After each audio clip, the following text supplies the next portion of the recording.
हमारे विद्यार्थी हैं, इनको हम व्यापारिक भाषा में प्रोडक्ट बोलते हैं कि हमारा विद्यार्थी जितना अच्छा पॉलिश्ड होगा उतना महंगा बिकेगा, उतने अच्छे बड़े पद पे जाएगा। तो हम आपको एक अच्छे शिल्पकार को रूबरू कराने के लिए आमंत्रित करते हैं, जो आपको पत्रकारिता के क्षेत्र में नया आयाम स्थापित करने में मदद करेंगे। डॉक्टर आशीष Dwivedi ji, director ink media.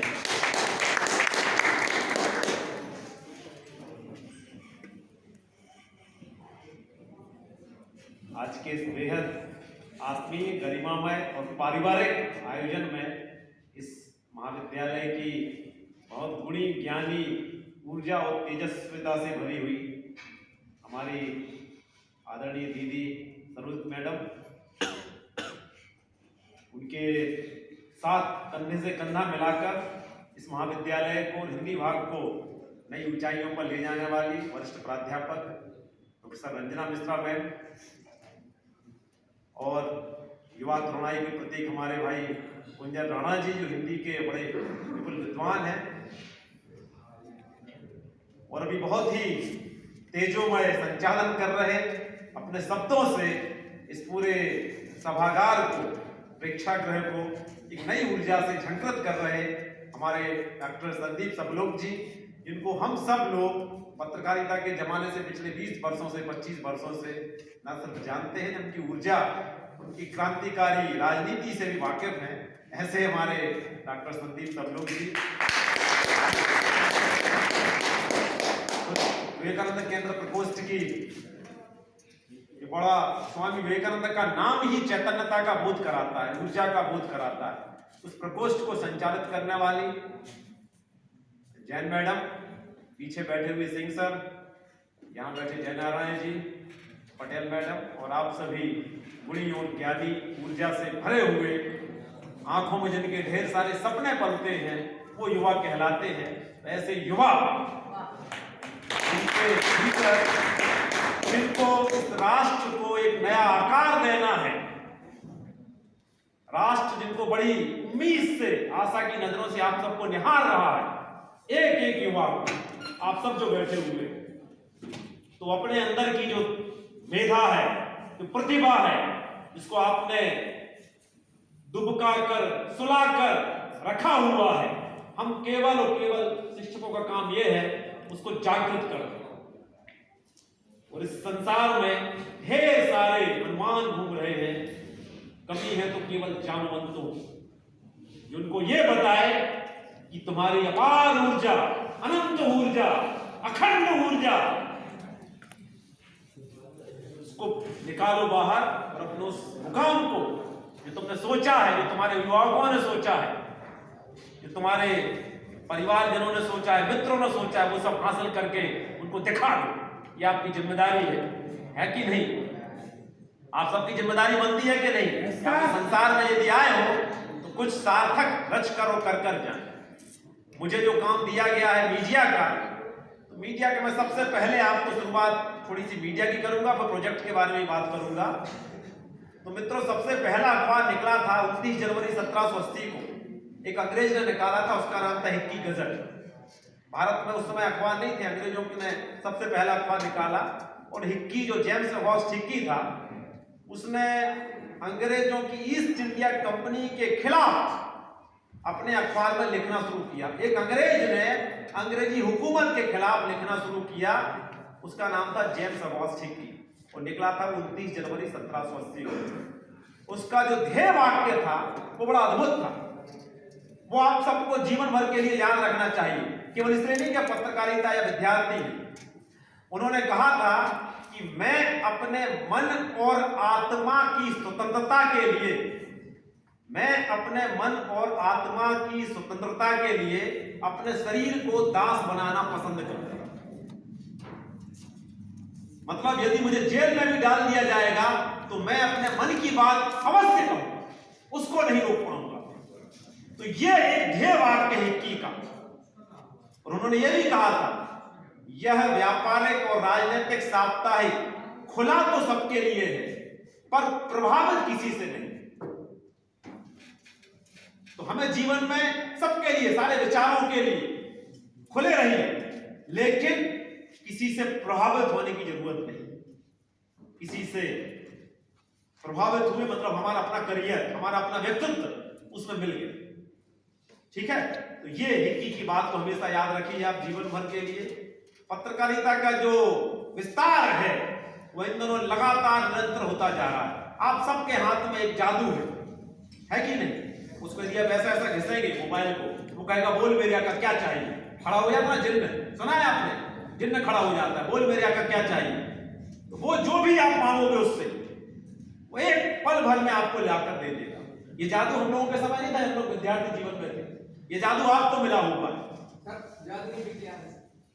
जादू अलग भाषा है, विज्ञान भी है, लेकिन वो जादू ऐसा है कि आपको जो मांगते हैं पल भर में प्रकट कर देगा आपको, है ना? जैसे अपन कहते हैं जादूगर की छड़ी से ये मांग दिया दे दिया। आपने राजनीति के बारे में, भारत के संविधान के बारे में, मीडिया के बारे में जो कुछ भी आप जानना चाहोगे, जो कुछ भी समझना चाहोगे, वो सब आपको मिल जाएगा। उसका हम कैसा उपयोग करते हैं, कितना उपयोग करते हैं, क्योंकि हमारे यहाँ मोबाइल की कोई प्रशिक्षण की व्यवस्था नहीं है कि मोबाइल किसी के हाथ में दे दिया उसका वो कैसा उपयोग करेगा। एक नाई भी हजामत के लिए नया नाई रखता है तो 5-7 दिन उसको कहता है कि भाई कट मत मार देना, ठीक से दाढ़ी बनाना, ठीक से कटिंग करना। लेकिन मोबाइल का हाथ सबके हाथ में, कैसा उपयोग करना किसी को नहीं पता है, जबकि वो वरदान है और अभिशाप भी है। दोनों चीजें हैं कि नहीं? कितना हम उसका यूज करते हैं, कितना मिसयूज करते हैं। मीडिया पूरा का पूरा, मैं मोबाइल का जिक्र इसलिए कर रहा हूं कि आज पूरा का पूरा मीडिया, जो हम लोग प्रिंट मीडिया एक समय जो लिखे जाते थे अनगढ़ अक्षरों से फाउंट बनते थे, वो सब धीरे धीरे खत्म होने की कगार पर है। अब पूरा मीडिया का डिजिटलीकरण हो गया। काहे पर आ गया मीडिया? पूरा मोबाइल पर आ गया। मीडिया काहे पर आ गया है? सारे चैनल, सारे ई पेपर, सारे अखबार, सारे ऐप, सब कुछ मोबाइल पर है। तो टेक्नोलॉजी में यदि आप अपने आप को तैयार नहीं कर पाएंगे तो आप किसी भी क्षेत्र में, चाहे वो मीडिया का क्षेत्र कहे, चाहे वो किसी बिजनेस का, वकालत का, किसी भी क्षेत्र में, तो दो बातें बड़ी महत्वपूर्ण होती हैं। एक तो आपको अच्छा लिखना आता हो और दूसरा अच्छा बोलना आता हो। क्या करना है?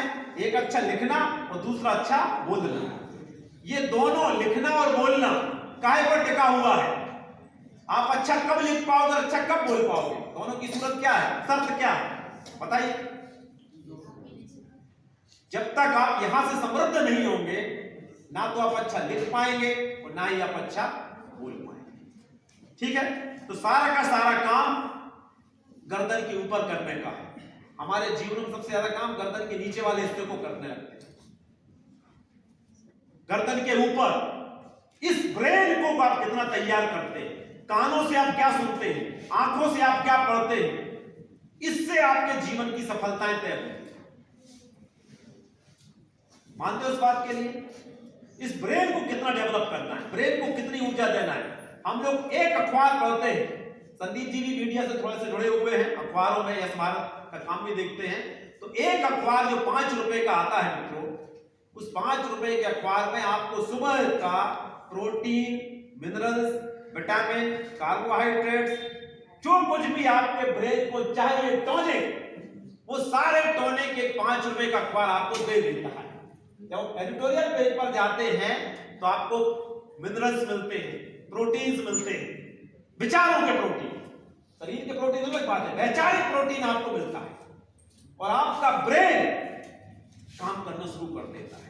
यदि आप आज के एडिटोरियल पढ़ेंगे, 2 बड़े लोगों के आर्टिकल्स होंगे उसमें, रक्षा नीति पर, बांग्लादेश में क्या चल रहा है, संविधान को लेकर क्या चल रहा है, चुनाव को लेकर क्या चल रहा है, अर्थव्यवस्था क्या है, हमारी इकोनॉमिक पॉलिसी, हमारी स्पोर्ट्स पॉलिसी, हमारी डिफेंस पॉलिसी किस तरह की चल रही है, वो सब चीजें आपको कौन देता है? अखबार। एक अखबार में सारा संसार समाया हुआ है। तो यदि आप बहुत ऑनेस्टली केवल 1 घंटे 45 मिनट किसी न्यूज़पेपर को पढ़ने में देते हैं तो आपको किसी भी तरह के और टॉनिक की जरूरत नहीं है। ना आपको किसी प्रतियोगिता दर्पण को पढ़ना है, ना आपको कॉम्पिटिशन की कोई मैगजीन पढ़ना है, वो आपको सब कुछ देते हैं, सब कुछ। और हम लोग क्या करते हैं, आपको तो बता दूं, अखबार में आपको जो भी बेहतर लगता है उसको कटिंग कर करके, क्लिपिंग कर करके अपनी फाइल में रखते जाते हैं। कोई अच्छा आर्टिकल लगता है, ये इस मुद्दे पर ये बड़ा सुंदर आर्टिकल आया, विदेश नीति पर, हम उसको काटा और अपनी अखबार की फाइल में रख लिया।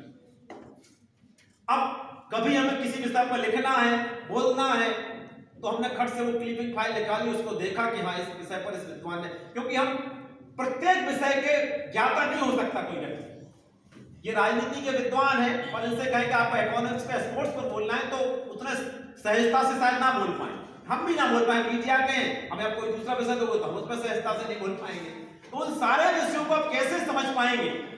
अखबार में सारे बड़े बड़े लोग जो देश के राष्ट्रीय ख्याति उपलब्ध लोग होते हैं, वो अपने वैचारिक आपको वैचारिक आहुतियां होती हैं, उन सबको आपको पढ़ते हैं, तो विचारों से नया विचार पैदा होता है ना।